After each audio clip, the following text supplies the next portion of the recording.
Parlamentarno zaslišanje je uspešno prestal tudi Janšev kandidat za zunanjega ministra Tone Kajzer. Napovedal je proaktivno, pragmatično in v slovenske nacionalne interese usmerjeno zunanjo politiko. Anže, kaj to pomeni v praksi? Ja, zagotovo to prinaša preobrat pri ključnih zunanjepolitičnih temah. Glede konflikta na Bližnjem vzhodu je Kajzer napovedal, da ne bo odvetnik ne Izraela niti Palestine.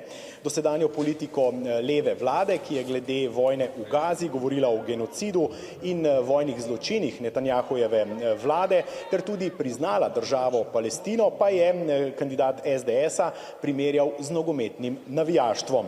Načrtuje tudi izboljšanje odnosa z ameriško administracijo Donalda Trumpa, no bolj previden od svojega strankarskega šefa Janše pa je bil glede politične usode in morebitnega odpoklica Marte Kos z mesta slovenske komisarke.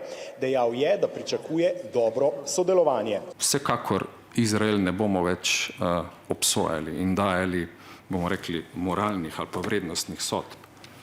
Jaz mislim, da je kontraproduktivno, da govorimo o izrazih, ki jih mednarodno sodišče, mislim, da ni potrdilo. Ko bomo imeli, gospa Grgurevič, vi lahko odkimavate, ampak mednarodno sodišče, meddržavno sodišče je tisto, ki daje meritorne obsodbe, nismo mi.